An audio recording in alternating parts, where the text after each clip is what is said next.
تو توبہ کریں اور اپنے حال کی اصلاح کریں، امید ہے کہ اللہ تعالیٰ معاف کرتے ہیں۔ تو اس آیت میں آپ دیکھیں کہ اللہ رب العالمین نے عورت پر تہمت لگانے کو کتنا بڑا جرم قرار دیا۔ ظاہر بات ہے کہ تہمت سے کیا ہوتا ہے؟ تہمت سے عزت خراب ہوتی ہے۔ عورت کی عزت، یہ نہیں کہا گیا کہ مردوں کے لیے قانون ہے، عورتوں کی عزت کچھ مسئلہ نہیں ہے، جو چاہے کہیں عورتوں کے بارے میں، نہیں، اسلام نے عورت کی عزت کی بھی حفاظت کی ہے۔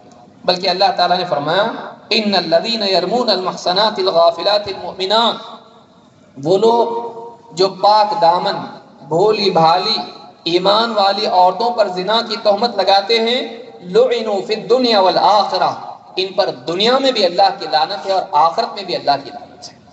وَلَهُمْ عَذَابٌ عَظِيمٌ، اور ان کے لیے آخرت میں دردناک عذاب ہے۔